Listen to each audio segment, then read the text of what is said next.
Greetings. Hey, How's everyone doing tonight? I'm here on the I'm it's at desk B.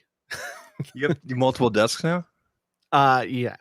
Yeah. Well, Well, I I guess mean, I do technically. one is the set, but I wanted to use the MacBook for the show, see how it went, and I didn't want to like tear everything apart. I just had to tear some things apart. So, I just fixed my thing. It was like showing me like 480p, oh and now I'm yeah, 1080p. I'm 1080p, baby. man, Yeah, that's the kind of sharpness we're looking for. yeah, Oh, yeah, Bob, baby. since I retired when I quit teaching, I don't know, man. I don't know. This doesn't feel like retired. I can tell you that. This doesn't feel like retired. Whew, no, we're not brothers. We're no, we're what are we? Uh, We're brothers, brothers from another mother. mother and father. Yeah, yeah. Although I never met my father, so who knows, man? Well, I don't dark. know. So, yes, yesterday was my birthday. Thank you Oh, for everyone. I thought Yeah, it was today. In my calendar shows today. nope, yesterday. Hold on, hold on, because I was gonna do like a whole dance for you and everything live on the air here. Oh boy. Well, Oh, we it missed was that. it was your. Do you want me to still dance? No, I'm gonna that's take off my clothes and I want to sleep tonight. I'm wearing Jomo's hoodie. Are we demonetized yet? I don't think so. I don't think so. But yeah, so yesterday was my birthday. I turned 50. Woo! Yeah, You're an old fart now. I know. I think I qualify for. Well, I don't know if you guys have AARP up there. we know what that is. Yeah. But the big question is do you get the senior discount now at Waffle House? I don't know. We don't have any Waffle houses here in Iowa. You have to go south for the Waffle House. We have IHOP, Okay. We but have like 3 IHOPs in all of Canada, I think. man, it's disgusting. It is. We have Just Denny's though. You guys got Denny's? yeah, Yeah, yeah, Denny's is classy. Just kidding. yeah. Well, I mean, Denny's is okay. I mean, it used to be. I remember Denny's when I was a kid. It really was like a Well, Denny's is good at like 2 o'clock in the morning after the bars are closed, and you're yeah, still trying to get with that chick, and you're like, I'll go feed her. And then yeah, you see how much she eats, and you're like, I don't think so. yeah. Well, I mean, hey, man, hey. So we used to do the same thing. Although it was at a place called Eaton Park. Eaton Park? Yeah, Eat apostrophe N Park. Um, It's different. so we would go there. It's a Pennsylvania Denny's kind of place, right? Okay. And they opened one in Morgantown where I was going, where I grew up and where I was going to college. And Uh-huh. every night after we'd go to like a show or whatever, we would go to Eaton Park and we would drink coffee, and whoever had money would buy food. Whoever had money. I remember those And I days. remember, well, it was my roommate for a long time. He got like back in the late 80s, early 90s, everybody got a credit card when they graduated high school. Um, just because they were handing them out, like literally you could apply for a credit card outside of where they were giving out the student aid. Like Here, start your debt early. that's exactly what it was. Oh, you just took out a student loan? Well, here. Wow. I didn't get my first credit card till I was 24 on purpose. Yeah, On purpose. I remember paying. Oh, geez, I had $500 credit card, and I think all I did on it was buy food at Eaton Park, and then it took me years, like 2 years, 3 years to pay it off or something. Yeah. Yeah. I So actually had one. I had one get canceled on me, and then it took 7 years for them to bugger off from like bugging me about it still. well, I I actually had to declare bankruptcy once. Did you? I got a couple of friends that have done that. Yeah. Well, what happened was, so we were living in New York and making more money, right? We were making good money in New York, just working whatever jobs we were working, and the band was making money. And so when we made our second record, I spent what the band had, and then I financed the rest of the record on my credit, right? Mm-hmm. And we had a record deal that was like in our hands. And all we had to do was work out the details. They were going to give me the money back that I'd spent, right? They didn't though, did they? Well, then No. September 11th happened. And the And terrorists came and took your money. well, the people, like the record label that it was just getting started, never happened. We literally released the record like officially in August of 2011, I think. Okay. And we had like all this great press, and we had hired a press agent and all this other stuff, and nobody was doing anything for like up until like the end of the year, Christmas time. And I remember DJing after September 11th, and like I was in bars and pubs, like probably where you used to play, like similar kind of things. Yeah. And people would be just glued to the TV. I was literally told to turn it down, and I'm like, I haven't even started yet. It's still the jukebox. Yeah, well, we were supposed to go on tour starting on September 12th. So oh my God. Our opening tour date, this was going to be a 2-week tour. Most of the dates with this band called Slobberbone, who were friends of ours, and they'd been touring their asses off, so they brought good crowds out. So it was going to be a great tour for us, and we were supposed to start in Pittsburgh on September 12th. Yeah, and we were supposed to rehearse the night before. We were taking a different drummer and a different bass player because our bass player and drummer couldn't do the tour. And no rehearsal happened. The next day, we had to get to Philly to meet the guys who were going to play with us because they lived in Philly. And my guitar player and I were like loading the truck, getting ready to leave. And I don't even know if we could have gotten out of the city because I think they had all of the highways out blocked still. So this was early morning on September 12th. And by the time we get everything loaded and all that, I get a phone call from our booking agent that the Pittsburgh gig was canceled. And then like slowly over the course of like the next day or two, all the dates got canceled. It was just terrible timing. Yeah. So yeah. I mean, how were you supposed to know? But I don't know. How does anybody? I mean, if the freaking CIA didn't know, the government didn't know. If you believe that, okay, let's not go down that route. Well, everybody. Anyway, that sort of left me with this huge chunk of debt. So when we left New York, a year and a half later, and our daughter was just born. Yeah. And we moved back to Morgantown, and the job that I got was paying me like 50% of what I was making before. So I could not pay. Yeah. I could not pay. So it was like $500. You pay a bankruptcy lawyer $500, and he files the papers, and then you show up at like a circuit courthouse, and you sit there for an hour, and if nobody shows up trying to get you to pay their money, then you're done. So, but it took 7 years for it to roll off the credit and that whole deal. But it's when I tell stories like that, I wonder why I'm still doing what I'm doing. Why? Because, any real smart person would be like, well, I should just stop this nonsense right now and get a job and forget about it. But no, I just turned 50 and I'm still knee deep in all the nonsense, putting myself in debt, buying all these fancy computers and shit. So I'm a moron. That's what it is. I'm just like, I'm a complete moron. I got to tell you, I can't remember where I was going with that. Never mind. You're not a moron. Don't say that. But happy birthday. I mean, my calendar says it's today. I'm sorry. I feel like an ass now because I usually call. I was sitting at home yesterday, like Zach didn't tweet anything. Well, I normally always. I feel like it. I feel bad now. I feel terrible.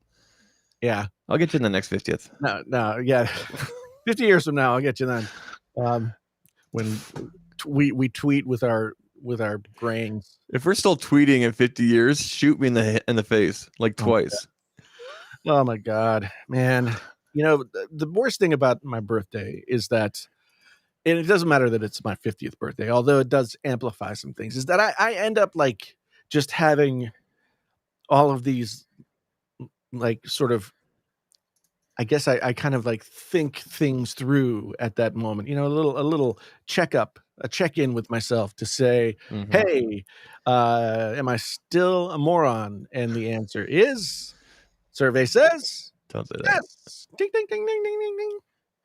So anyway, yeah, today was a crazy day because um I got the new computer. What did you get? I got the 16-inch MacBook Pro. Pro or Pro M1X? MacBook Pro. You got the double Pro? I got the double Pro. I didn't get the double Max. I mean, what? Why go Pro when you can go double Pro? I got the MacBook Pro with the M1 Pro. Like, how did they not? Did they sit around the boardroom and go, you know, that makes sense. People won't make fun of that. Let's go with that. I don't think they care that people make fun. I think they're trolling us. I think that honestly, they're doing all this stuff to make us look like idiots. Well, it makes it fun. Yeah. Here's the thing: you don't. In the past, you don't say I got the MacBook Pro with the Intel. Da da da da. You just, do you know what I mean, right? Well, So I would say like, you know, i7 or even Core i7, but yeah. But most people who they're going for are just like, you know, MacBook Air, MacBook Pro, right? They don't know what's inside, right? Right. And I think, well, I mean, for the lower end stuff, the 13-inch MacBook Pro, the MacBook Air, that stuff. The 13-inch, like Starbucks version, I call it. Yeah. You can use a Starbucks. Come on. You could easily just, because they all come with the same chip, you could easily just say, well, I got, you know, this. Can I use this 13-inch MacBook at Starbucks on my screenplay? Yes. Let's go.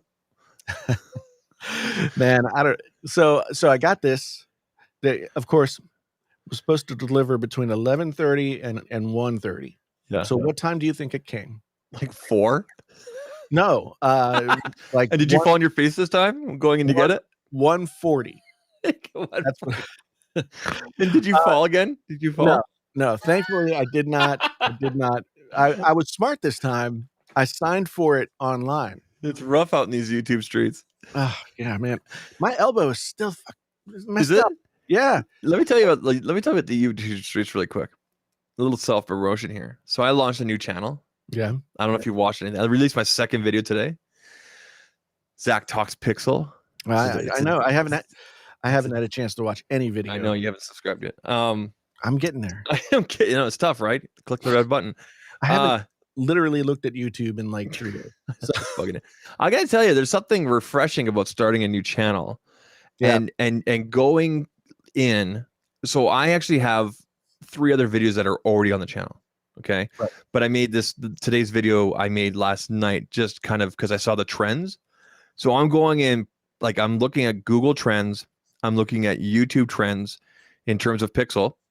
Yeah. And I'm capitalizing on like who hasn't done videos or certain titles. And I'm purposely going in, like I'm going very analytical. And you know what? It's really refreshing hyper niching down. It makes it a lot easier to get that analytical. Do you know what I mean? Yeah. And of course I'm competing with everybody else right now.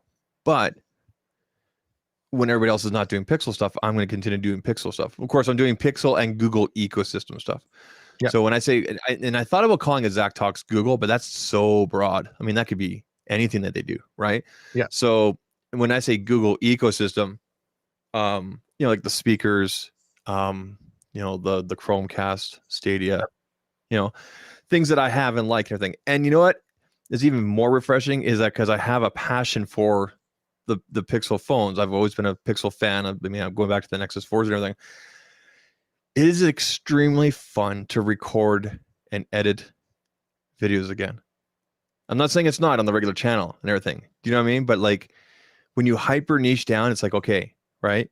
Yeah. And it's been a lot of fun. I know it's only been I mean, I didn't mean, I wasn't going to launch the channel till today, but I launched it on Saturday just for the hell of it. And I dropped that first video on Sunday. And Yeah. everybody that's here that has come through, I really appreciate you. Thank you so much. But I have one request, everybody. Please do not subscribe to Zach Talks Pixel unless that actually interests you. I'm not interested in vanity numbers. I'm interested in the algorithm working for me and me working for the algorithm, which is you, the audience, by serving content to people that want to watch it, that want to click the notifications, that want to go through the sub feed, that want to watch the stuff. Okay. So if you have any sort of interest in Pixel and everything like that, go ahead. But if it's not really your thing, whatever, you're just kind of more of a general tech kind of person, maybe don't, but so I don't want empty subs is what I'm saying. Yeah. And I do appreciate if anybody wants to get those numbers up there. That's not the goal. The goal is to kind of do a soft reboot. I'm still going to do my streams on Tuesdays and Thursdays on my regular channel, possibly add on another stream on Sundays, and still publish general tech stuff, Samsung, Apple, Pixel stuff as well. Right. But Zach Talks Pickle is straight, just the Pixel stuff, right? So Zach Talks Pickles. Yeah, Alan, what I'll do is I'll drop a link in the chat here, and this is all I want to talk about it. But but Jason, you've done the sort of the same thing with the music channel and a few other things, right? Yeah, it's refreshing, right? It is, and lately I've had more ideas of things that I actually want to make videos about for that channel than for this channel. But I have just been losing my mind because it has everything to do with the fact that we've got the baby and time is no longer what it was just several months ago. But I get like 2 videos done and then 5 live streams for Amazon, and then this live stream every week. I can't get anything else done. It's driving me crazy. It's making me insane because there's stuff that I want to do, and when I don't have anything that I have to do, I'm just exhausted, and then I'm like, okay, I'm just going to take a nap. Yeah. Gotcha. But yeah, I've got a ton of stuff that I want to do videos on for that channel, but I just gotta find the time. Yeah. And I need to be better with time management. Oh, so do I, dude. Totally. Well, because what ends up happening for me is, since I'm here, if a family thing is encroaching, then I kind of go that way. If it's not like you go to a job and you're there, it's like you are at home and you're doing your job, but there's all kinds of other things that draw your attention. And then like today, I wanted to get a video out about at least the MacBook or the AirPods today, and I shot the videos, but by the time I got done shooting the videos, it was like, okay, so live streams in 2 hours. I might as well do something with this computer. I used Time Machine. I did a Time Machine. I brought a Time Machine backup in and set this computer up with a Time Machine backup, and that's the first time that I ever did that. Because I've always just preferred. Usually pretty simple process, right? Yeah, I may have done it. At some point in the past, but that would have been a long time ago. And I was always just worried about bringing like whatever little weird problems your previous computer had, because your computer always develops like some kind of weirdness, and you just deal with it. So I was always worried about that. But anyway, I just had gotten the iMac set up to the point where I had everything downloaded. I had all the stuff, et cetera. And I just didn't want to download everything again, because at this point it takes forever. Yeah. It literally takes like months to get everything from everywhere, because it's like you remember the big things, but then you're like, oh, I need to go download this plugin, or it's kind of like restoring a new Android and everything like that. Like, yeah. I don't know about you, but when I get a new Android, I can't wait to get the Pixel on Thursday, maybe tomorrow. In fact, that phone call that came through while we were talking, that was my dealer. That sounds bad. My carrier. Anyway, and he left a message. I really want to listen to it. Anyway, So whenever I get a new Android, I don't ever do the swap of the apps. Like I'll transfer the data, like maybe the photos and the text, right? yeah, I like to install all the apps, and I purposely have both phones beside each other, and I go through the Play Store, and I always manage to miss like the critical app. You know what I mean, right? yeah, it's funny. Like I I think with phones, I always set up like I never do like a transfer from the phone, another phone thing. I always just set it up like it's brand new. Yeah. Um, but it's easier with the phone because you sign into Google or whatever, and most of the important stuff shows up. If it's an iPhone and you sign into your iCloud account, all that stuff shows up, and it's just a matter of like downloading and putting in a few passwords here and there. But Steven asks, have I had any issues with the audio gear not working with the M1 MacBooks? Now, that was an issue with the M1 MacBooks last year. A lot of the manufacturers had, manufacturers, software developers, everybody was having it had to catch up. And yes, there was Rosetta mode, but Rosetta mode didn't always work for some of this more specialized niche stuff. But right now, I'm sitting here plugged into my setup, and I'm going from an outboard pre into a mixing board, out of the mixing board into the computer. I had to use loopback. Loopback's awesome, dude. That's what I'm using right now. Yeah. I re-downloaded loaded loopback, and so everything is working fine. Yeah.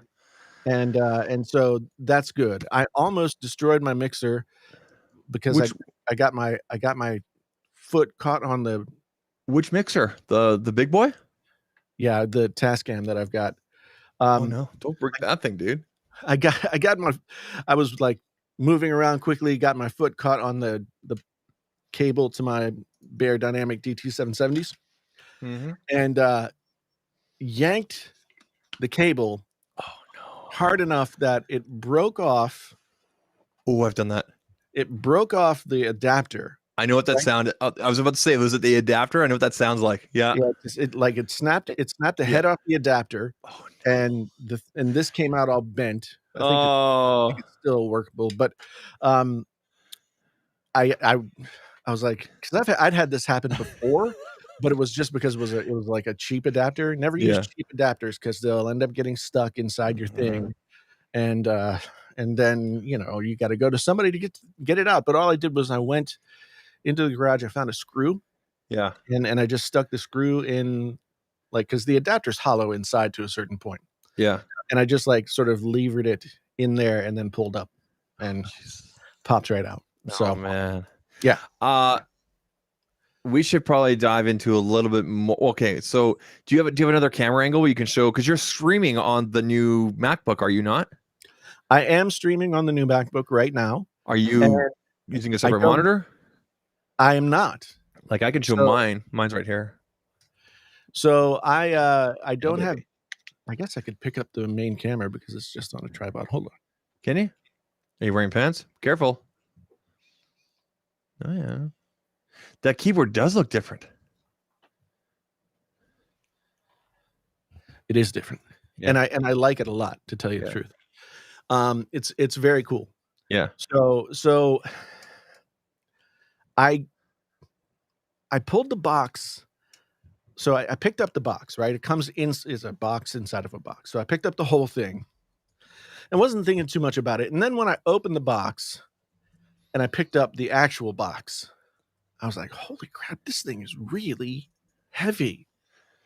Like it really is heavy. Did it come with a power adapter? It did. It did. Oh, by the way, side note, I have to talk about this now real quick. You know Patrick Tommaso? Yes. He did a video today on the microfiber cloth. Oh man. It was amazing. See, when I went to order mine, right? Did you not order yet? I told Viper you did. I ordered it, but I'm not getting it until December. Oh, okay. Sir, I don't care when it shows up. Yeah. Please do like a 25-minute like review. Go like microing on it and everything. Like Patrick said he's gonna iron out the crease in here. And I'm like, no, you'll ruin it. You can't iron that. Can't. Yeah. Yeah. It's I'll go micro on the microfiber cloth. I want you to go deep on this thing because you like last week. I can't believe you're. Anyway, I don't want to talk Yeah. about last week because it was like the Twilight Zone. Yeah. No, I so far this computer has been super solid. I mean, the fact that I got it at 2 o'clock, let's say. How much? How much I RAM? did just 16 gigs. Okay. Well, what? Hold on. You got one of the. You could have gone higher than that. Why didn't you go higher than that? Well, for two reasons. One, Oh. I don't think I need more, and two, um, in order to get one to be able to review for the channel like in a timely manner, if you just order settled. anything special, then you wait another 2 weeks. Yeah. But if you just order what You know they what? offer off the shelf, then I can empathize with that because I was trying to get the cloudy white, also known as the Stormtrooper white in 256, and I'm actually going with 128 Stormy Black, but I might trade up later on. yeah. But Yeah. I understand. So I've been there. I'm there right now. basically, like this is the middle spec. It's got a 1 terabyte hard drive. Yeah. Okay. And then the 10 cores, 16 graphics cores, 16 gigs of Nice. RAM or Nice. unified memory or whatever they want to call it these days. Nice. And yeah, so it's man, Pro. it is. It's pro. It's Pro. real pro. I think the classiest thing about it Mm. is on the bottom. The bottom.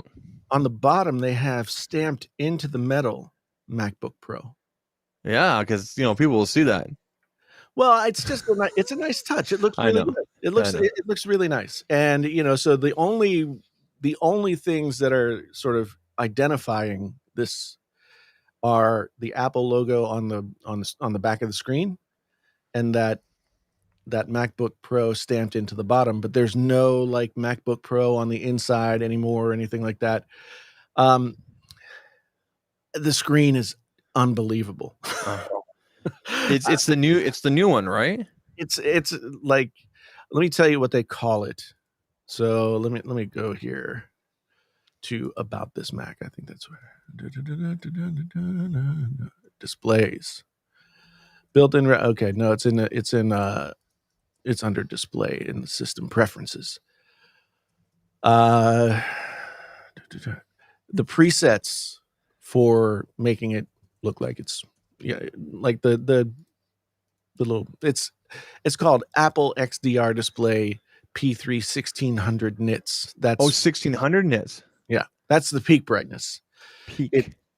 I think the normal brightness is like 800 or 1000. I can't remember which. And then the refresh rate is ProMotion. So it's like 120 hertz top, right? Yeah, Okay, basically. yeah. It's the same as what the iPads and the iPhones have. Okay. But it works differently because it's not predicated on like your the response to your finger, But from a quality standpoint, I've seriously never seen a better screen on a laptop ever. Are you now? Hold on. I know that you don't normally work on a laptop screen because you normally have a bigger monitor. Are you going to be hooking up to another monitor or anything like that? Well, I had my 34-inch up here, and I just didn't like how it was setting up. So, and also the 34-inch is 1440. It's a very nice Dell monitor. It's like an $800 Dell monitor. Very nice Dell monitor. I guess I probably will use it, but I want to use this screen too. And the way that this desk is set up, it's going to be hard to like figure out how to do that. So my follow-up is have you started planning I'm returning the MacBook Pro video? No, I have not. Okay, good. I have no intentions of returning this computer at this moment. Mm-hmm. Um, yeah, I have been waiting for this particular computer. Well, I mean, like everybody else, I was very intrigued by what they might come out with whenever they came out with something, right? Mm-hmm. But when they announced these computers at the event, I was just like, it's everything I ever hoped for and more. But you went with 16 gigabytes of RAM. I don't think it's going to matter. I know. Honestly. I know, because RAM management is done differently on the Pro Pros. And the thing is, like, if I went off the shelf for the only way that I could get an off the shelf 32 gigs of RAM model was if I went with the top off the shelf spec, which had the max and 32 gigs of GPU and 32 gigs of RAM, and it was $3,500. And so I just didn't feel like I needed to go that far. How does the notch feel? It's a non-issue. It's because it's in the menu, right? Yeah, it's like the menu bar actually extends like maybe an eighth of an inch below. Mm-hmm. So it's not a continuous. The notch doesn't like bisect it completely. It's in the menu bar. Gotcha. But it's a total non-issue, and it's such a pain in the ass that people are complaining about it. Because to me, it's like, okay, like if any other laptop company had decided to solve the problem of getting a better webcam in there with this solution, people might mention it, but it wouldn't be like, there wouldn't be all the like hand wringing and like wailing from the masses. I think that's over. I haven't heard much since, because it's built into the menu, right? It's not. It doesn't interfere, kind of like the notch on the iPhone, because it's in line with the icons at the top, right? So yeah, it's a total non-issue. And actually, I'm going to switch to. Can you trust the MacBook Pro? The FaceTime camera. Look at that. Okay, that definitely looks like a FaceTime camera. Well, I mean, it's $2,000 camera or FaceTime camera. Yeah, I did a Microsoft Teams call today with the company I work for. And I'm set up. I was set up in here today using my personal, because my work laptop died. Like literally, we wouldn't turn on yesterday. And they're like, "Oh, is that your studio? Is that a video game?" No, we're not talking about it. We're not talking about that here. Look how good his camera is. I'm like, it better be. Everybody else is using these potato cams. Why not order the MacBook Pro configuration you want, and then take the base configuration back when the Windows, as long as the shipping times are cost? Because Gino says it's the hot topic now, and you need to get. Well, I mean, that's what I did when the M1 machines came out.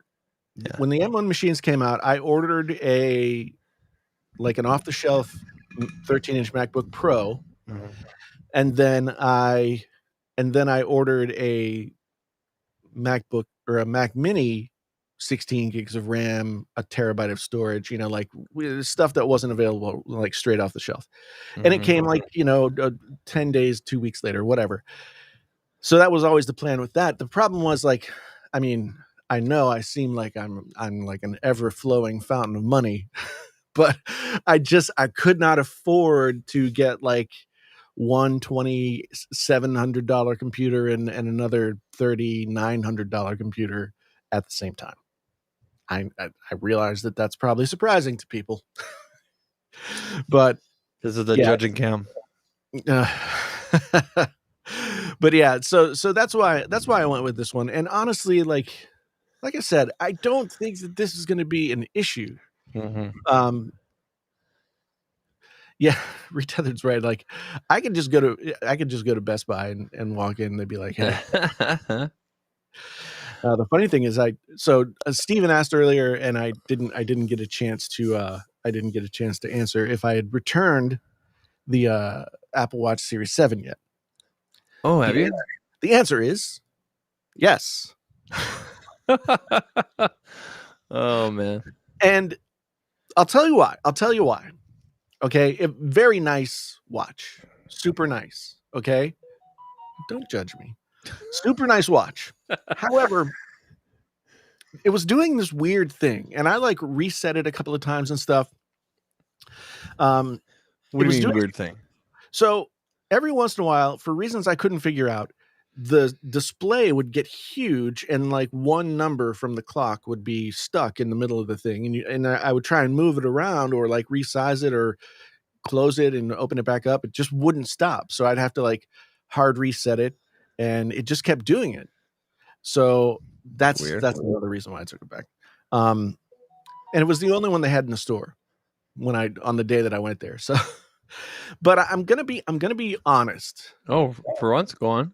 The only thing that I miss about having a newer Apple Watch is the always onness of it. I love that. I had always on display with the was it Series 5? Yeah, because Series 5 was the first one that Yeah. had that. Yeah. And I never experienced any battery issues. I used it for workouts, for walks and stuff like that. Like it turn on the, when going for a walk, turn that feature on, right? I mean, you don't have to because it automatically usually picks up that you're doing stuff. But I know a lot of people had issues with battery at first with the always on. Did you ever? No, No? and I will say that the battery on the Watch Series 7 was nearly a 2-day battery. So It's it pretty was good. much better than the Series 4 ever was that I still have. But yeah, I don't know. When I got the Watch Series 7, I returned my Galaxy Watch 4 Classic. Oh, I thought you were enjoying that. I was. But again, I couldn't afford to have two like $450 watches. I like, this is a delicate balancing act that I got going Yeah, on here. you're not Marquez with a drawer full of phones, No. I mean, which I've is a got huge fire hazard. I can't believe. Anyway, one day we hear that some YouTuber died because one well, John Rettinger. They did that remodel and everything like that. And I asked him when he put on Twitter some video like of all the different bins. He's got all his phones in plastic bins just in storage. And Right. I'm like, did you find any swelled batteries? Like, actually, yeah, quite a few. Like, he's lucky this didn't burst, right? Right. I told you what happened with our Galaxy S7. Hey, did Yeah. you ever see the picture? Yeah, just totally expanded. And it's just sitting up at the top of Actually, it was right next to some linens and everything. Yeah. Yeah, Yeah. So that's what lithium ion batteries do. It's not the brand or anything. It's just what they do. eventually they're going to do that. If they sit long, they don't always do that, but they can if they just sit there with nothing happening. Yeah. Yeah. Yep. So wait, somebody was asking a question I wanted to get to. Oh yeah, okay. Here, Michael was asking, or no, John Mack was asking, what do you think Windows will do before these new computers came out? And the M1 MacBook kicks 75% of Windows laptops. Anyone buying an XP at this point stands no chance of any resale value. I mean, that's always a problem. That's always a problem with Windows and Android. Yeah. Like resale value is always a big issue. Like I sold my iPhone 13 Pro Max again to finance, like there's too many things, you know? And I bought myself a guitar for my birthday. And so Another one? no, that was my mad money for, you know, whatever. And usually I would spend that during Techtober, I would usually spend a chunk of whatever mad money I had on stuff, right? Gotcha. But I spent it on myself this time. I don't Yeah. I don't know if I told everybody, like I bought myself a 1971 I saw the picture. Gibson SG. I don't know what that means, but it looks sexy. Do you have it nearby? Do you have it nearby? It is actually upstairs right now. Oh, well, why don't you leave, and I'll entertain everybody. No, And you nah. you don't want to let me take over? No, I just don't want to. I don't want to go upstairs. I don't want to move. It's all good. But yeah, so I sold the 13 Pro Max, and it was 256 gig. I sold it on Swappa for total, I think like $1,230. That includes shipping and the Swappa charge. Swappa does pretty good for you guys in the United States. Like, I don't I don't know if we used to or if we have an equivalent of Swappa here in Canada, but I couldn't register much on there. If I So the thing that I like about Swappa, but is also kind of a pain in the rear end about Swappa, is like they are super diligent about um they're super diligent about how you rate the quality of what you put up there. Yeah, And like they make also, you take pictures of all different angles. It's crazy. well, I had like a few fingerprints left on the stainless steel edge of the 13 Pro Uh-huh. Max, and I got an email back. They're like, "There's marks on it. We can't call it mint." I was like, Oh, I was like, because of fingerprint. that's a fingerprint. So Wow. I like polished it and Yeah. retook the picture, and they let me put it up as mint. Um, so at like, and I've done the same thing with the iMac that I have, but I had like, iMacs get dust on the back of them, and I had wiped it down and everything, but I missed like one section of dust, and they kicked it back to me, and they're like, "You can't call it mint. It looks like it has some wear on the back." Like, "Yeah, yeah." So Wow. they also won't let you list anything that's still under like a payment plan, Oh, makes sense. Yeah. which I mean, eBay doesn't care. Like, eBay's like the wild, wild west. yeah, eBay doesn't care. Right I now, wouldn't sell anything on I'm there. so freaking pissed at eBay right now because Uh-oh. I do sell things on eBay. I've Mhm. kind of got like if I've got some nice electronics that I can move through Swappa, I do that, right? Mhm. And then musical instruments and other related stuff I do through Reverb, but everything else goes through eBay. And I sold a bunch of stuff on eBay 2 weeks ago, Mhm. and I got this notification from eBay saying like, "Oh, we need you need to you need to verify your bank account." And I went to try and do it, and they gave you the choice to either like click a button and sign into your bank, and then it would do it, or get these little microtransactions sent through. So I tried the click through thing 3 times, 4 times, didn't work. So then I was like, okay, I'll click microtransactions and then I'll call them because I have money sitting there, right? Yeah. Yeah. I've already sent the stuff. so so I have money sitting on eBay, and I get on the phone and I have to go through like 2 or 3 different people. Finally I get to this Irish woman, and young lady, I believe. And she could have told me anything. Just The accent, I was done. Like, yeah. eBay Yeah. was so smart. Like, Yeah. "Okay, let's have a call center in Ireland." Like, I was done. I wasn't gonna yell at this young lady. Yeah. So, but she tried to help me. She was like, "Let's wait and see if microtransactions don't come through." So I Yeah. called back last week. They're like, "Well, let's wait one more day." They still don't come through. Still haven't come through. And then they're like, "We need a bank statement. Upload a bank statement." So I go and try and do that. Can't do it. So this bank account had already been verified for years. Yeah. And I'm just like, so anyway, eBay always finds some way to ruin your life. Yeah. So yeah. I just I'm not a big fan of how I mean I haven't experienced myself, but I've read plenty of horror stories of people like within our community, and the customer will claim that they never received it, and then the seller's out, like they never get paid. Like the eBay seems to favor, they always seem to side with the buyers more than anything. Well, Yeah. see, I think it's better now. I've had that same problem. I've had stuff sent to me.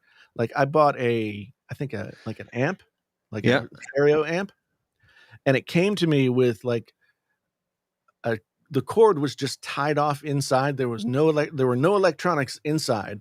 The cord was tied off so it wouldn't come out the back, It was and gutted. there is what was like a rock in bubble wrap in there. It was gutted. Yeah, totally. Laughs I've in Canadian.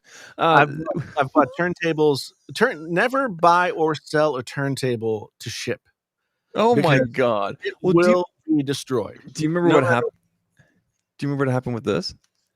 Remember I told Oh, you guys? It came like activated and it has someone's personal photos in here, and there's some personal photos in here. And I Mm, emailed back, like, I emailed the customer service, or went through the steps, and I just got this quick little thing from the seller, sorry, and a refund. And that was it. It's like, and I'm thinking to myself, do you want this yeah, back? What I think is that they probably picked it up from a pawn shop or stole it, and then yeah, yeah. I mean, eBay can be very sketchy, but now that eBay no longer, like, all the payments don't travel through PayPal, because eBay and PayPal used to be like connected, and then they were yeah, disconnected, and then you had eBay's like seller policies and PayPal seller policies, and sometimes you would get stuck in between them and nobody would yeah. give you money. Um, but now eBay just sends the money straight to your bank. Good job. All right, let's we're coming up on our last half hour here. Let's talk about the pickles that are in the house. So I don't have one. I don't have a pickle. I'm picking up. So I have a voicemail literally sitting because that phone call that came through, like I said, Yeah. was my carrier, and he's either calling to say come by Thursday or come by tomorrow or even come by tonight. Which I can't because I'm doing my stream after this. By the way, everybody, I'm doing a stream right after this at 10:15 Eastern on Zach Talks Tech. Jason, did you watch anybody's? So let's back up. People on Team Pixel got their devices and were allowed to do initial impressions and show hardware and show the home screen, but could not publish pictures or video or talk about the software in any shape or fashion until the official embargo was lifted yesterday at 9 a.m. Pacific time. Right. And we talked about this some last night with Mr. Who's the Boss and his tweet and that. Yeah. Yeah. And then the official street release date, because is actually this Thursday, the 28th. Oh my God. That's him again. So the phone's not officially released yet, but have you watched anybody's videos on the software or the pictures or anything? What are your thoughts? No, have not. You haven't watched anyways? No. I watched a few yesterday. I retweeted out a ton of them. No, I haven't watched anything. I did get to touch one at Best Buy the other day. Was it nailed down like mine was? No, it was just on the normal like thing. Did you take any pictures and nearby share them to yourself? No. So I did a video on the new channel. I did take a picture of the phone and tweet out the picture saying, "Hey, am I supposed to like make a video about this here?" So so this is a side story. It's it's over now. So if you were on Team Pixel, you signed and agreed to an embargo that you couldn't publish anything that or even talk about because you're getting these devices. Yet anybody could walk into a local Best Buy, and several people that we know, including myself, made videos using Best Buy units that were there. Now, here's the thing. I know this was controversial. I think I had Viper on my stream last Thursday. We were talking about this. First of all, I don't think there's anything. I know that you and I have opposing views on this. Okay. First of all, I understand where Aaron was coming from, Mr. Who's the Boss, about, because he wants to get it one and done, right? And it's kind of funny because now he doesn't want to be manipulated by the company. But hold on, he still puts out a video yesterday. Well, yeah. No. What Aaron is complaining about, and I understand where he's coming from, is first access, early access. Whereas what Google has done here is they've put it on a level playing field. Nobody could release pictures or videos until yesterday at the embargo time. Nobody. So you, me, Viper, Mr. Who's the Boss, MKBHD, iJustine, Michael Fisher, we're all on the same level. That's a good thing in my opinion. However, I do see the other side of the coin, which is, like you said, the quote unquote manipulation. But I don't consider it manipulation. It's part of the I guess you want to call it deal of getting the access early. And like I said, it gives a level playing field. I don't think there's anything nefarious going on. Oh, there definitely is. Because you got a real axe to grind, don't you? No. I mean, this is like a tried and true marketing technique. This happens with almost everything that guys like Aaron and Marquez and Michael Fisher, those guys, all those plus 1 million guys, this Yeah. happens to them with pretty much everything that they get.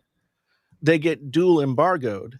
Mhm. And what ends up happening is the company gets for free, or the cost of whatever the device is, Yeah. millions upon millions of eyeballs, not once, Yeah. but twice. Yeah. Right. No, it's a way to extend the hype.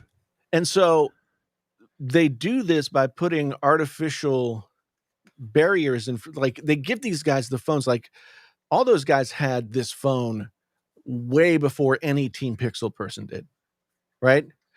So they've had the phone for a month. In fact, Aaron said in his tweet that he'd like had hands-on time with it 2 months ago. Yeah, you had an early production yet. Yep. So what he's frustrated with, and I understand, is that they're being manipulated by being told, hey, you can show this, that, the other thing, and make a video about it. That would be awesome. Yeah. But you can't do any of the real stuff that you would want to do until we say so. Now, I think you're right that it's a good thing that all of the people who got the free phones could put the stuff out at the same time. Yeah. But and you know what's funny is that all the bigger names seem to put out the embargo lifted on a bunch of Apple stuff yesterday at the same time. So you know that Apple's totally trolling because that happened, because I saw, for example, Marquez and iJustine, everything, they all released Apple stuff yesterday. And that actually makes sense because their channels do a lot better with Apple. Let's be perfectly honest here. Apple stuff has a much higher and long lasting shelf life than Android stuff in general. It's always been like that. Well, I mean,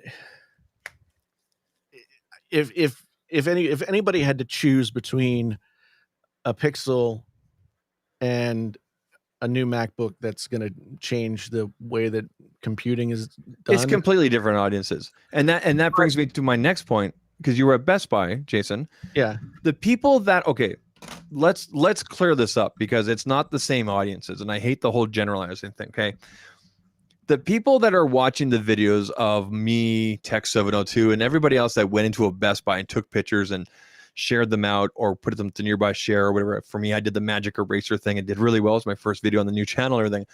The people that are watching those videos, those hands-on, and if you want to call them anti-embargo, you can go ahead. Some people use tags like that or names, everything. I didn't. Those people there are not the same people. Those people that are watching those videos are not the same people that are going into Best Buy and seeing the display. Do you know what I mean? Like the people that are going into a Best Buy and they see the Google Pixel display, they're not necessarily searching Google Pixel, watching as much as they can, right? So like, because some people are complaining, saying, "Well, I'm under embargo and I can't do anything," but this guy can go into Best Buy and put out a video. Boo hoo hoo. Maybe not so many words. I mean, okay. I saw the words thirsty thrown around. Anybody who complains that they've got a new phone, yeah, and they got it for free from the company, yeah. Anybody who's complaining about anything about that needs to shut the fuck up. There you go. But what I'm trying to say is that it's different audiences, right? And you can still put out a video under the embargo if you got one early and still benefit and do something unique. I'm going to tell you something right now. I saw a lot of really generic, lazy ass videos yesterday. Seriously. Like people that, just you've had the phone for over a week and you put this out. Are you serious? Adam, Tech Odyssey, actually did something unique. I think he put out 3 videos, and his second video was one focusing on taking food pictures with the Pixel. That interests me and my wife because we like to take pictures of our food. Well, here's the issue. Most of the people, a larger majority of people who are getting the Team Pixel phones, right, are smaller YouTube channels. Yep. And not by virtue of like how big or small they are, but by virtue of how experienced they are doing this, they don't know what to do. I disagree. Some of the ones that were really lazy yesterday have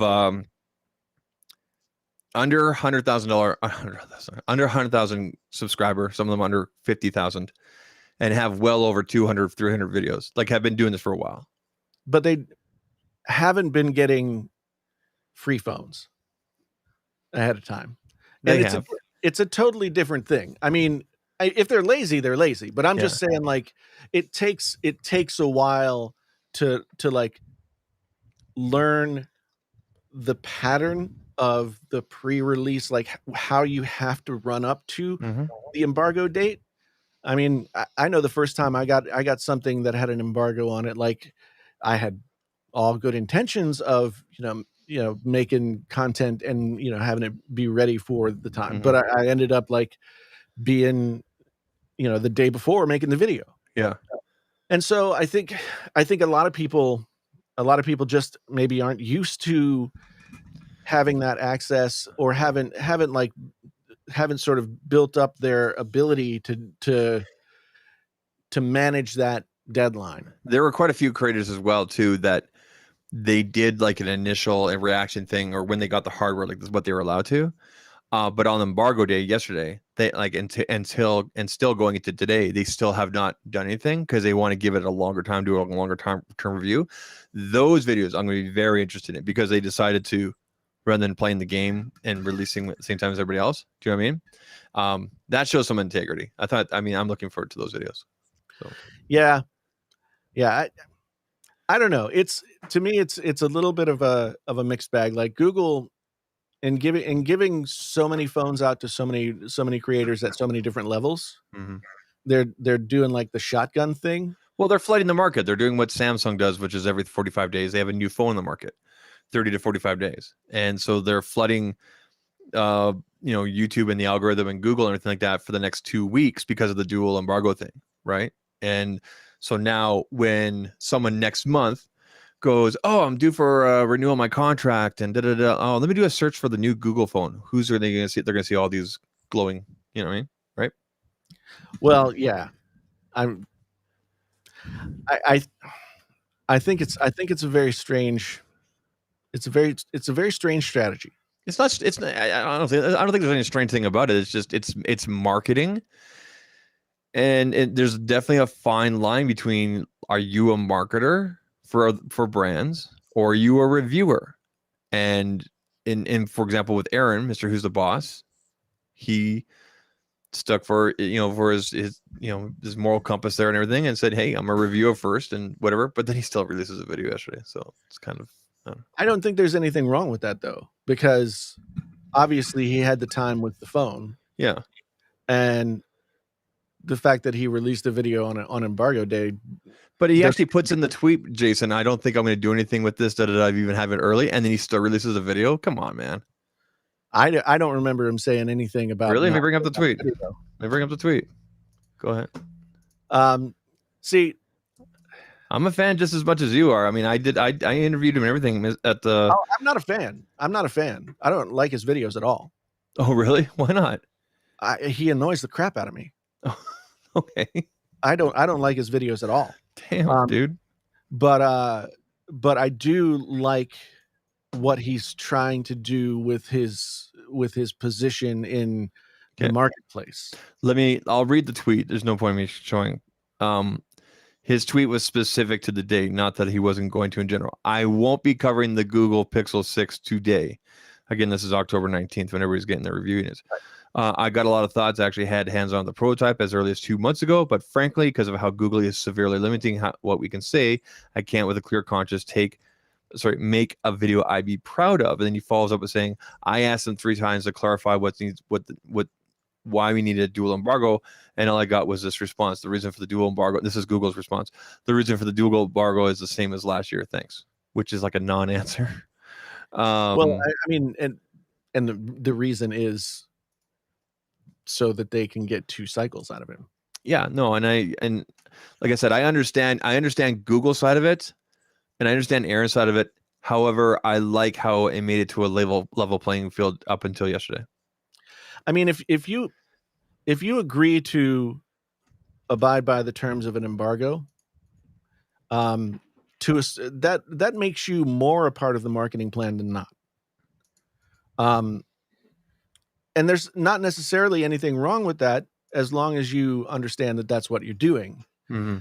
But the thing that Google has done since they started Team Pixel, and the thing that kind of irks me about the entire process, is that they are doing what they're doing in order to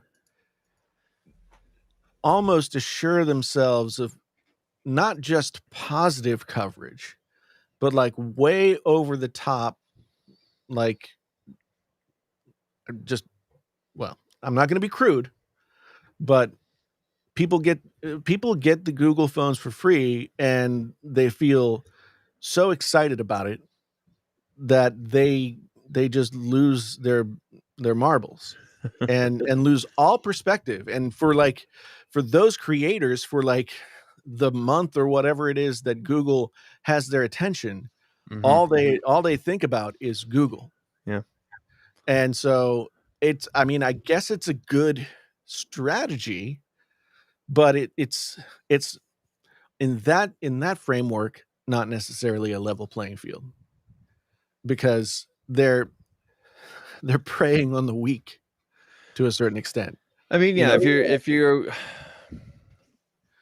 yeah, I mean, if you've never received a review unit before and things like that, I mean, it could be overwhelming and this and that, but I think in the end you need to ask yourself, are you in it for the brand or are you in it for the viewer? Like, why did you get into this? And I think as long as you're honest with your audience and just straight up, like, this is how I review, and this is, this is where I am with in terms of, your integrity and your moral compass and everything. I don't think there's anything wrong with that. Where I take issue is if someone's always going along this path in terms of being a reviewer, and all of a sudden, you know what I mean?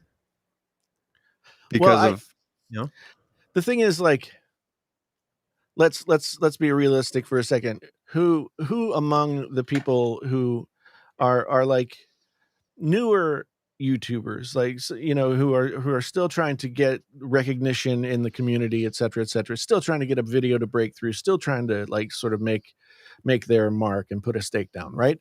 Mm-hmm. Who among them is likely to have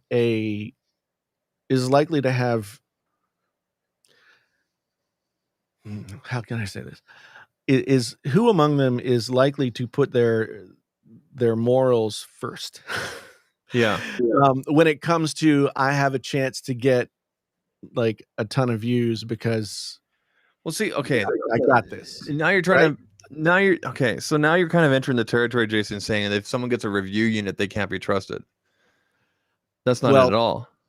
I think as a viewer, you have to look at someone's body of work and what they've done and how things are being presented. And I don't think people are stupid. They'll know whether it's. See, but you said it yourself. Like the viewer is not there for the creator. The viewer is there for the phone, right?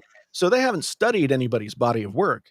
They're just Googling or YouTube, like searching on YouTube for Pixel 6, and they end up with this glut of videos from people who got the phones for free, right?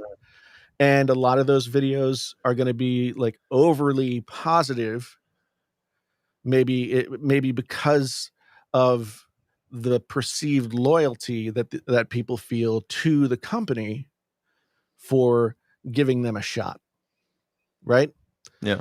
And to me, it's difficult to trust that whole process, because that whole process is predicated on, well, if we give it to people who don't have as much, if we give the phone to people who don't have as much cachet in the community, then they're more likely to want to play ball and keep in good graces with us, so that like we get the best possible coverage in mass quantities, because there's going to be like 1,000. See, I don't know if I can see that with other brands, other phone brands out there in the past, but with Google, and I've noticed it more this year than any other year, I've seen a lot of fair criticism that you would not normally see in the past. If people want to make sure they keep on getting stuff that people would just kind of keep tight-lipped with. Tech Odyssey is quoted in my video, because I used his clip with his permission, saying, this whole phone is like a Bentley, but then you have this Kia 2014 model in-display fingerprint sensor that doesn't work half the time, right? I'm paraphrasing, right? Yeah. And so I've seen comments like that from him and from other people that we know that have been really critical in this and that. And you know, I don't think there's anything wrong with being critical. I think Google in general, I think brands in general are okay with criticism as long as it's delivered in a professional way. It's not someone just screaming you know what I mean? Right? I mean, one of the best people that's best at sending criticism is Michael Fisher. I want him to criticize me. He's so good at it. Do you know what I mean? Right? So, and you're really good at it too with your the Can You Trust series, right? Because it's fair and balanced. Except for the fact that, I mean, I've now been disowned by 2 phone companies. Yeah, but let's be honest. You did say you. I don't want to go down. I didn't want to go here tonight, Jason. But we don't have to. But I mean, you know what you. I think we should. I think we should. Well, I mean, you know what you said and everything. So yeah, and I know what I said about the Pixel 3 or 3 XL or whatever it was called. Yeah, and I also know that I was critical of Samsung, and both of them are, you know, sort of said, "Oh, we're not going to work with that guy anymore." Yeah, which is fine. That's their purview. But they, you know, they definitely.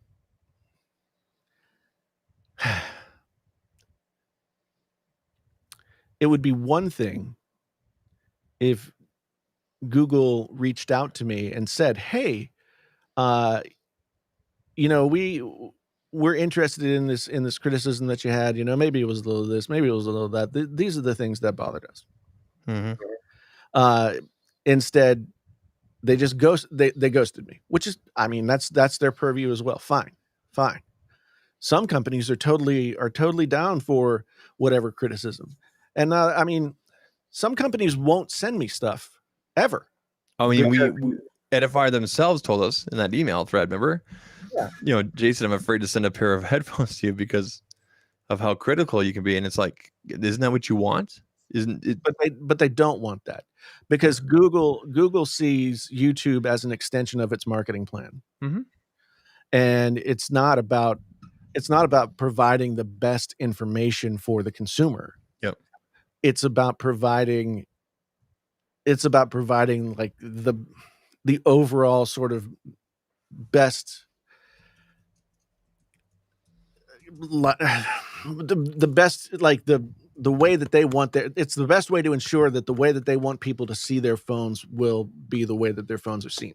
Mm-hmm. So any dissension, whether it be, you know, over the top or otherwise, if you get kicked because of dissension, then it's not necessarily. But the way what you were saying earlier, Jason, it for you it seems like that doesn't matter either way, because you've suggested that we can't fully trust people that get review units and everything. And in my opinion, I think for you, you know, I'm not saying it's a good thing, obviously, not to get review units and everything, but you've built this brand. I mean, it's painfully honest tech, right? I mean, it doesn't get much more right than that, right? And that's what people expect, and that's what people get here. So, and then you've said it yourself that, you know, if you're part of the marketing plan, if you get this and that, and yes, you are.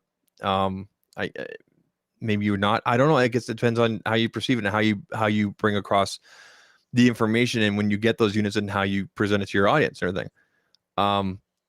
So you've made it clear that you don't want to be part of that, but at the same time, you flip the coin and you're like, you know, damn, I wish I was part of that, right? No, I don't want to be part of that. But I do I cover phones. Yeah. I would love to have one of the, but you know, it's like, I wouldn't, I'm not like dying to be hashtag Team Pixel. Yeah. You know, because that to me is like cringy. I stopped with all my coverage lately on the main channel and the new one. I don't use that hashtag anymore because I haven't been invited. I have sent the 4A last year and no follow-up since. Now, to be fair, we didn't get many of the devices you guys got in the United States or anything, but I've decided not to use that anymore. So I understand where you're coming with that. Yeah. I get that. I get that. I mean, most of the stuff that it makes sense for me to cover, I would buy one way or the other. Um, the Pixel sort of hovers on the edge of that for me. Like if it came down to I can afford to invest X number of dollars in the channel, and I know that Apple related stuff is going to get me, you know, this many views. Mm-hmm. And so I will invest channel money into doing that because I know that it's gonna build the channel. Yep. Pixel is not as sure a deal. No, it's like every other Android. It's going to have a 2 or 3 week shelf life, and then you need to move on to. And besides, your Apple stuff has always been better as well. Anyway, right? So, Well, I mean, and I think you're more passionate about Apple stuff in general. I mean, you want to review a damn cloth, Jason, right? I do well with Samsung stuff most of Yeah. the time and Apple stuff most of the time. Mhm. People get frustrated that I don't cover other things, and we've talked about this before. The You fact got to that follow the data. yeah, I mean, for one thing, like I'm not making videos. I'm not making videos for my health, people. I mean, I make videos about stuff that I like, Mhm. but I also make a decision about what is going to actually get views and what's not going to get views. Yep. And people get frustrated at me when I'm talking about Samsung and Apple more than Sony or some other smartphone manufacturer. But if Sony doesn't have their phones in carrier stores for the people, like the 75% of the people that watch my videos, Yep. that's how they get their phones, Yep. then I'm not going to pay $1,800 for a Sony phone. Yeah, and where's just to cover it for shits and giggles. Yeah, and where you got creators like Dave West or Techspert, whatever, that are over in the UK and they have them in stores, it makes sense for them to cover it, right? Yeah. Exactly. Yeah. I mean, I have this right here, the Realme GT Master Edition, which is actually, I think, a step down from the Realme GT 5G, because this is the processor on here is a 778, whereas it was an 855 Snapdragon. Anyway, like this is not available. This is a wonderful device and everything, but for the people that are within North America, they're not looking for this because it's not in the stores, right? Yeah, so. Yeah. I mean, if more of my audience was in another region that got access to those phones, then I'd be looking to get those phones, but they're not. Yep. And I mean, like today, the handful of people who get sent everything are all talking about the new Sony phone. Oh, it's got a 1-inch sensor. Yeah. And it's kind of like, well, but there's channels that cover that. I mean, why are you bugging? Do you know what I mean? Well, I'm just saying, like, I guess when it comes to the Pixel thing, specifically, I would think that, and I guess I don't want to overstate my importance in the greater scheme of things, but I would think I would think that Google would want people, to want people who might be somewhat critical to also have access to their phones. I mean, because even though Tech Odyssey is right by making the point about, say if the fingerprint reader is not all that great, but it's not the same as like completely panning the phone. And maybe it doesn't deserve to be panned. When I reviewed the Pixel 3 XL, I thought that there were enough things about that phone that were wrong that it deserved to be panned. I felt like Google almost got there, but didn't quite make it. And they had the makings of a good phone, but it didn't quite get over the top. Yeah. And so I called it what I called it. Yep. And I've said similar things about other devices, And at the end of the day, the truth of the matter is, like, I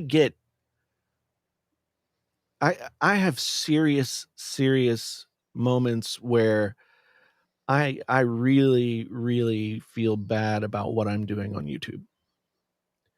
I feel really icky being part of the culture of consumption. and feeding that culture. And it was all fun and games when I wasn't doing it for my job. But now that I'm doing it for my job, it's like I'm like one shade away from the ShamWow guy. It's Yeah. really like making this kind of content is disgusting. And there have been so many times where I just want to stop. And I can't, Why not? because I made a mistake and decided to make this my job. Um it's part of it is that when I made that decision, the world was a much different place, and the the sort of hypocrisy of the consumption culture wasn't put in nearly as stark a relief as it is now. And like today, I just my birthday always triggers this stuff, but I was just thinking to myself, like, I'm not creating anything of real value. Well, I think you're helping. I think you're helping people make a purchase decision. Yeah, but I mean, in the larger scale of things, is like, what am I doing? Just you know, pointing them to the thing that they're going to put in the landfill 4 years from now. It's like none of this matters. I don't think. I don't think it's that jaded.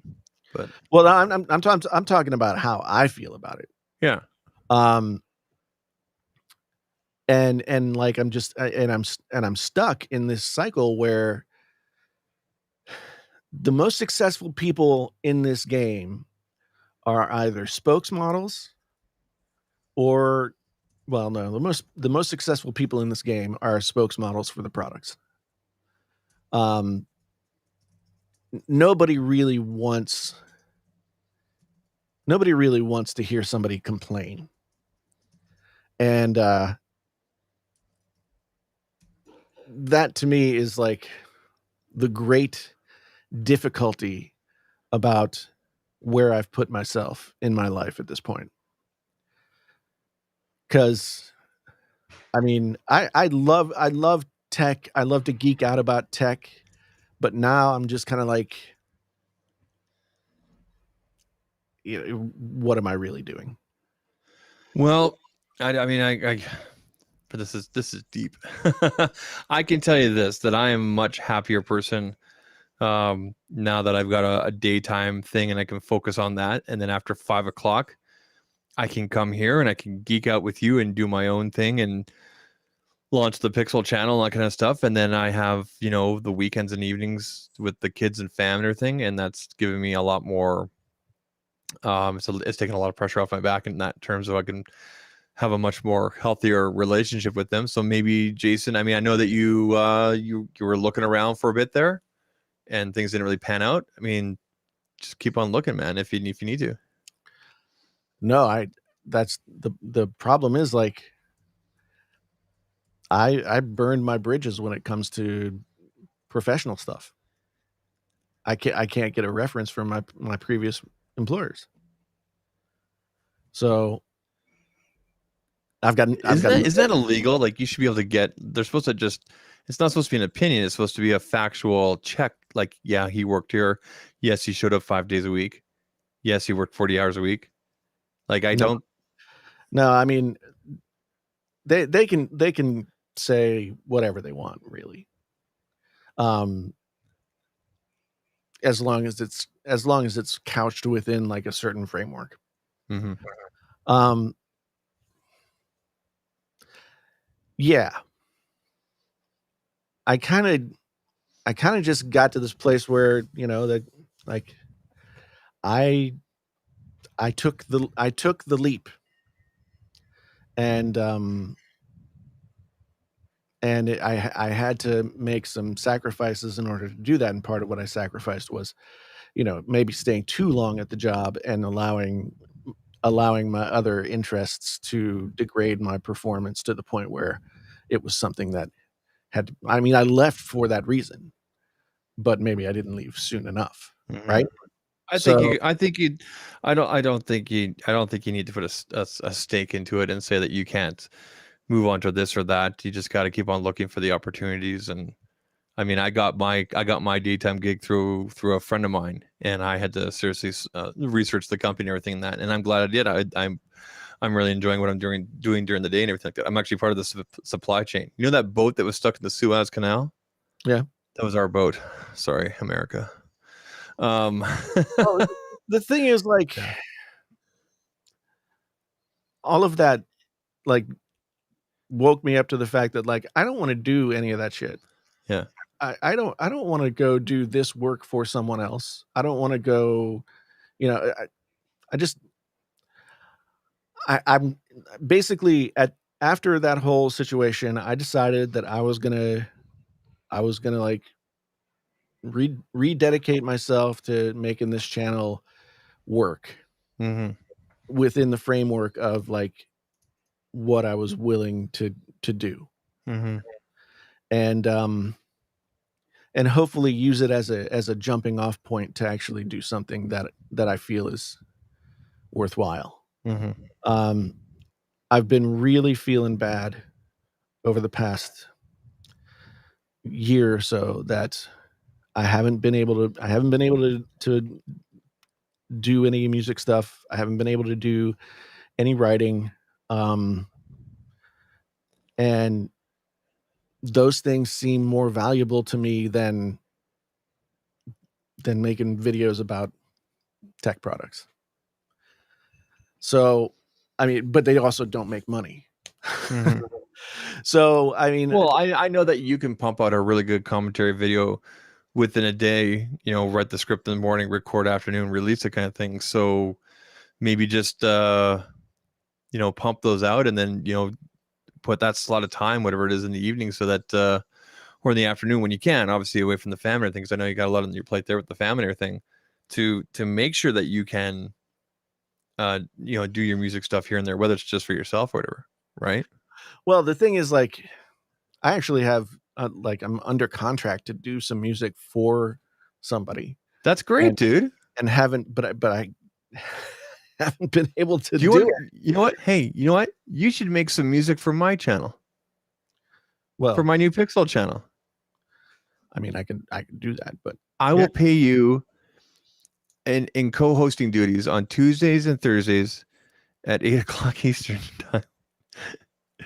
He's not smiling, people. He's not. No, I'm sorry. I'm reading comments. I appreciate all the supportive stuff that people say, and I really do. And I'm not trying to like, I'm not trying to like boohoo or anything like that. It's just like you get to these existential moments. It's like I turned 50. I did when I turned 39, dude. I know what you're talking about. Well, it's like, okay, I put out my novel and the music project that went along with the novel. I put those out in November of 2011. Okay. Since then, I have written another novel and have enough songwriting material to put out probably 3 records, but I haven't been able to take them over the top to like actually being done. And I'm exhausted all the time. Like the YouTube thing, just it's a constant hamster wheel. Yeah. Right. Yeah. So it's like it's just one of those things where, I mean, maybe it's a fault of mine. I can't put enough of my brain power on more than one thing to make more than one thing successful. I have an idea, because I'm going to do the same thing in January. Okay. Like, I know you have no interest in going to CES. I'm going to be going to CES in January, but what I plan on doing in January, probably for the entire month, I think I might put out 1, maybe 2 videos, and that's across both channels. Okay. That's just to keep things active. I think you should do the same thing too, and just kind of take a real sip, and it's a good time to do it, because you know that the views are non-existent in January, February kind of thing, right? So, take that little absence and maybe work on the other channel. Don't even look at a computer for a month. Do you know what I mean? Yeah. and because I'm going to do that, I'm going to go to CES during that first week of January, and then I'm going to come back and I'm going to spend the rest of January, you know, because my mission at CES is going to be to network, to see our peers and hang out, and also to network with brands and everything. And then I'm going to take a step back and go, okay, is this still worth kind of pursuing in the evenings, 3 or 4 hours in the evenings and everything? Is it still a hobby kind of thing? Right now, it definitely feels like a hobby. I'm having a lot more fun with it because I have the daytime thing, right? But I feel like you do. I'm tired, man. I'm always tired, right? Like I did a 2.5 hour long stream, a live stream last night with Digital Slang on his channel. I was expecting only an hour, so I actually had to end up recording today's video early in the morning, like 6 o'clock in the morning. Yeah. So But I found that those are the things that I'm not willing to do anymore. yeah. See, I'm not willing to like stay up late to finish a video. I'm not willing to get up early to finish a video because it like the diminishing returns will just like escalate. yeah. You know, I'll just be even more tired. And the channel has been doing well. Yeah. And I've been putting 200,000, dude. 2 videos out a week, basically, in this live stream. Yeah. The channel has, whereas before the channel would have a video that did really well and then like a bunch that just kind of like middled along, right? And, Yep. and didn't, the videos other than a couple last week have all been sort of building on one another. The view counts are all within a certain framework. They're not like in the hundreds of thousands, but they're in the 20s of thousands, and so that sort of consistency is good. And I feel like the 2 videos a week thing is helping because I think for a while, like I think there's a time in a YouTube life where blasting YouTube with, you know, video after video after video, day after day after day after day is beneficial to your channel. But then I think beyond a certain point, you have to figure out like what the balance is. And I feel like that's where I've been for like the last year. I felt like for the last year that like quantity was important, when I think after a certain point, the quantity wasn't as important. And I like, so I was just running myself ragged to do like multiple live streams per week and put out like 3 or 4 videos and all this other stuff. And meanwhile, like the videos take longer now. Yeah. For some reason, you know?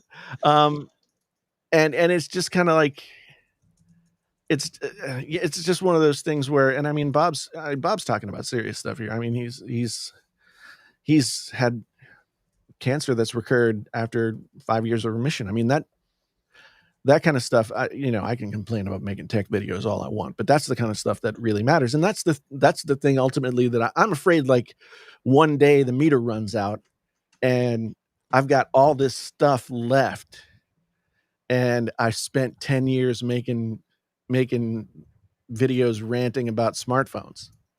Some people collect stamps. You know, some people travel the world. Some people, you know, dedicate their life to a religion and you know, preaching gospel or whatever. Right? You make tech videos and help people make a decision, and maybe at the same time entertain and inform. It's as long as I'm gonna channel my internal Roberto Blake, and I know you hate that, but listen, man, if you're passionate about it and you're having fun with it, and it's keeping you afloat and everything, don't put down what you do, dude. Please don't do that, because you know you do good things and everything, and I think I speak for pretty much everybody in the chat. Where like we wouldn't be here right now. I wouldn't be co-hosting with you unless we didn't want to hang out with you, unless we didn't value your opinion. We're not here because you're on the guy talking the internet right now. There's a billion other guys and probably 3 billion other girls that are doing stuff like that. By the way, shout out to a Tech 702. Here we go. Thank you for the super chat. Yes, absolutely. That's a good way to break. That's kind of a good way to kind of break this up and kind of wrap things up, because we're well. Yeah. The last thing I want to say about it is that like addicts, one of the problems that addicts have is an overinflated sense of grandiosity and an inability to really see themselves in like an appropriate context with the rest of the world. for some people, I mean, that can really be good. Like, a lot of rock stars and a lot of famous people are addicts, and I think the overblown sense of grandiosity uh, allows them to be larger than life. But there's also times when that can be really destructive, and if you don't catch yourself doing it, then like in 12-step programs, they'll talk about like living your life like a right-sized life, you Mm-hmm. know um and so that's the kind of thing that every once in a while I stop and I think, like, like, am I like way out in in nowhere land, right? Mm-hmm. Just kind of making shit up in my head, and should I be doing something different? um and ultimately, I mean, you are what you do. If something's super super important to you, you find time to do it. And I wrote every day for more than a decade, and busted my ass mastering that craft. And the YouTube thing just kind of came as a surprise, and it started taking up more and more of my time. So, I mean, at the end of the day, I have to respect that. It is a creative process. It is a lot of things, but I want to make sure that I'm not just like, it's important to me that I'm not the ShamWow guy. You're not the ShamWow guy. But I You're think like that the you're like the slap chop guy. but I think that there are a lot of people, not to the overblown extent that he is what he is, Mm-hmm. but I think there are a lot of people in our space who are the ShamWow guy, Oh, it totally is. and that not. I mean, I guess somebody has to be the tech ShamWow guy, I guess, but you know, Some of them want to be. yeah, Like, I'll give you an example. He's there's no secret about it, but Travis MCP has said several times, if a brand came along and said, "Hey, we want you to be our new," he would jump on it, like a Samsung or like a OnePlus or something like that. Look at Viper, for example. vidIQ grabbed him. That's awesome, right? I'm not saying he's a ShamWow guy, right? But he got picked up by a brand that he likes, and yeah. I don't know if that was ever the goal, but he's doing quite well over there. There's nothing, and again, there's nothing wrong with that. But I guess it depends on what you're. Yeah. I know where you're coming from, dude. Like, I know you don't want to be laying in your deathbed and 20, 30 years or whatever it is, hopefully longer, and going, oh, so I can look back at my life and I bought an expensive guitar, got 1 million views, and Made put up some made videos. the Can You Trust series, Can You Trust series? which, I mean, those are like the Can You Trust series, and some of the other stuff that I've done that's sort of gone against the grain Yeah. of what is expected out of YouTube. I like to be that irritant, and I value that stuff. I think that that's a good thing to do. Mm-hmm. But it's one of those things where, like, I think, look at Jonathan Morrison. Jonathan Morrison, I think, is going through a similar kind of like existential. Well, he wants to be. moment. He still wants to use the tech, but wants to be creative with it, or show how you can be creative with it beyond just taking pictures and video, but actually making music is something that Jonathan did well before. If you look at some of his older videos, have you seen some of his older videos? He's got he's got the rock, Yeah. right? And like, so this is a total throwback to that, right? When he was in the band and everything. So now he's making cool music and everything like that. And then on top of that, he's saying, here, creators, use this with your cinematic mode videos and everything. And that's pretty cool, man. I look at that, and I see where he's taking the stuff. Yeah. And think, like, that would be a whole lot more. That would get me doing some of the stuff that I love. That would get me also folding it in with covering the tech. Mm-hmm. But Jonathan, like, worked really hard to get to a place where I think that he could make that leap, and it not be a huge Financial burden. financial risk for him. Yeah, let's be honest. I mean, a lot of what's been driving you and my decisions on our own fronts and within here has been driven by, can we pay the bills at the end of the month, right? Let's Yeah. be perfectly honest, right? And that's why I got a daytime gig again. And I got to tell you, I like it, not only for that reason, but also being part of a team and everything like that, right? So I understand that drive on your end. But yeah, you're right. With Jonathan Morrison, for example, he spent all those years building up TLD to a point where he can put out a sponsored this and that or video, and it's going to get the viewership and this and that and the clicks and everything that, okay, he's good to go for the next couple of months. Again, I don't know what his financials are, but I'm just assuming because everything looks good, right? So Yeah. I mean, I think that he ran a business and made money, yep. and was probably more responsible with it than I ever have been with money. I don't know how much he was involved with the selling, or if it's been sold, or if he's involved with the Fresh Prince. Remember he was involved with Sun Squared. I think he's either part of Sun Squared or Sun Squared is part of him. I can't remember. They did that version of like Fresh Prince of Bel-Air, like a super dramatic, and Netflix picked it up. Oh, okay. And it's going to be developing it, not necessarily with the people that are there, but very much in the same sort of tone, kind of dark. Anyway, that may have been a big factor as well. So it could be. I mean, the truth of the matter is, like, I can pay my bills just doing the live streams on Amazon 5 times a month. Giver. But that's very ShamWow. Yeah.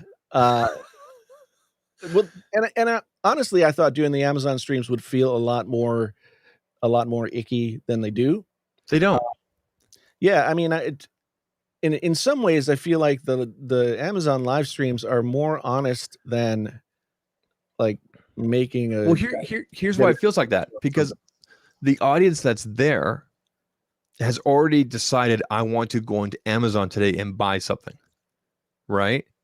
They're already there looking for audio gear and everything like that. It's not like doing an ad read during a show or something like that. And it's like, oh, that felt weird because maybe you don't use the product a lot or anything like that.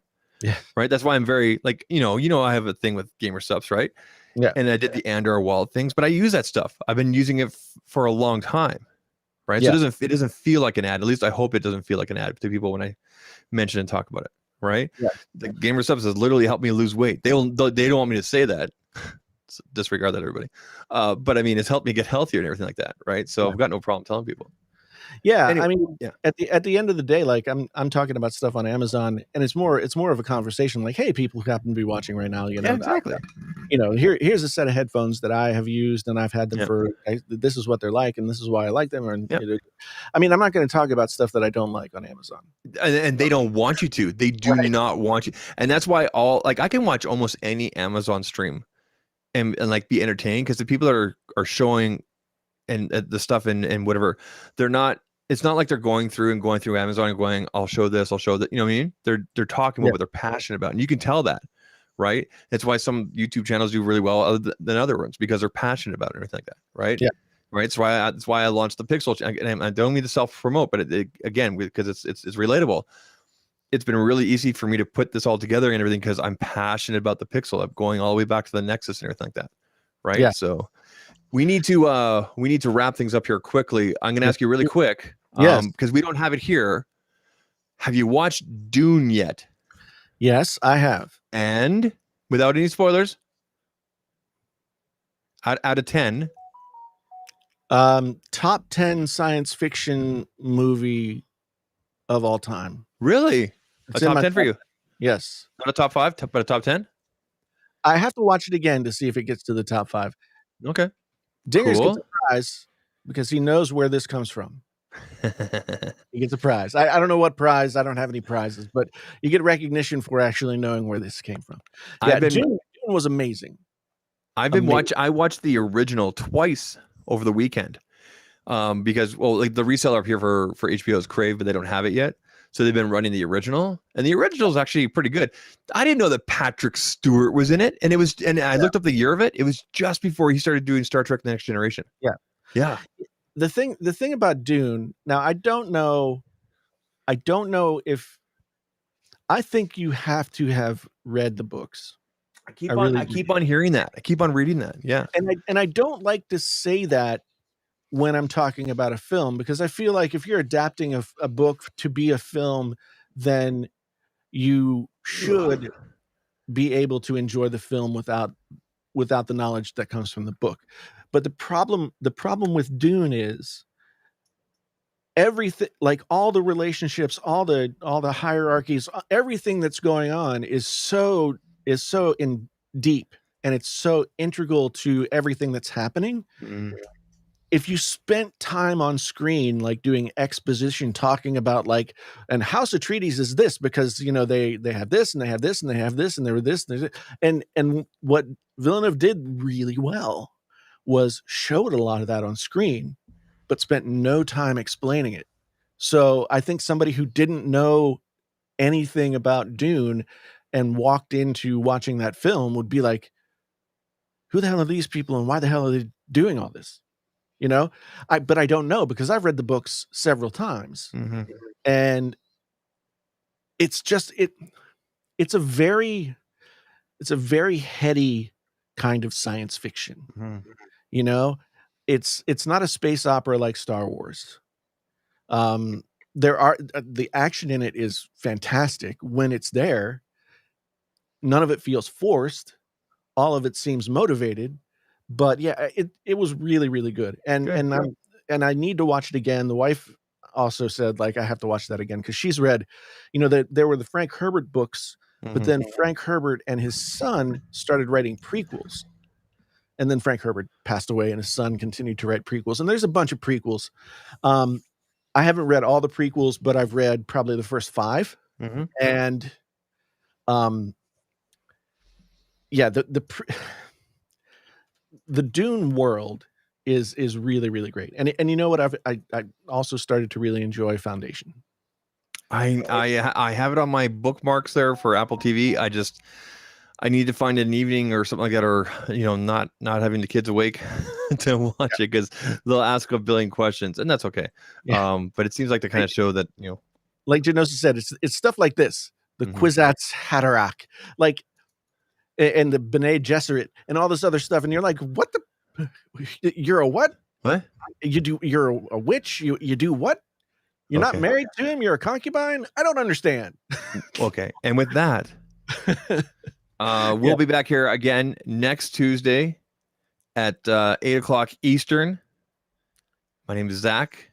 Yep. That guy right there. That's Jason painfully on his tech. My name is Jason. Sometimes. What video do you have coming out later this week?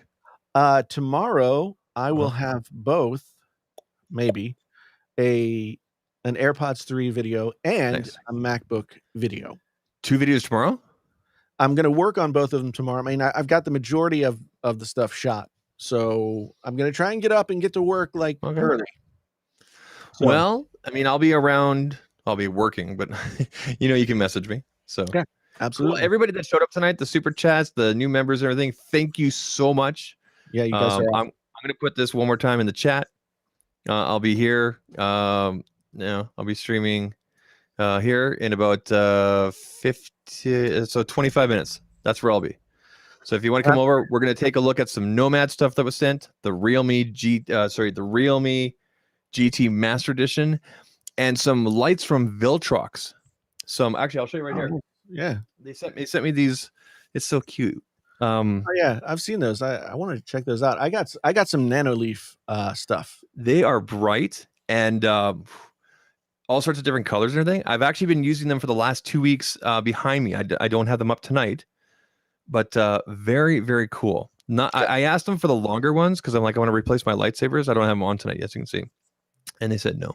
But we're gonna start with these. I have Viltrox lights here as it is. What's that? You could just say that those are light daggers, not lightsabers. I guess so. Yeah, they have 1/4-inch things here, which is pretty cool. But LED light out and everything like that. We're gonna take a closer look at these tonight. I mean, tonight's kind of a hodgepodge because I'm gonna check my voicemail as soon as we're done here. But apparently, I'll be picking up my Pixel tomorrow. So Thursday is gonna be drooling day for Zach. It'll be good. All right. Well, you guys enjoy it. Zach, thank you very much. Thank you. Yes. And I love you, man. I love you too. I love everybody. I love everybody that's been here. I do appreciate everybody's support and the nice stuff. It is helpful to be able to talk about stuff every once in a while, so I do appreciate it. Anyway, Zach is kissing his microphone, and I appreciate it. But once again, my name is Jason. This is Painfully Honest Tech. The podcast, I guess, is coming back. We're going to do the podcast. Yeah, dude, start uploading that mother. Yeah, I know. Why not? Anyway, this has been Painfully Honest Tech podcast. My name is Jason. Until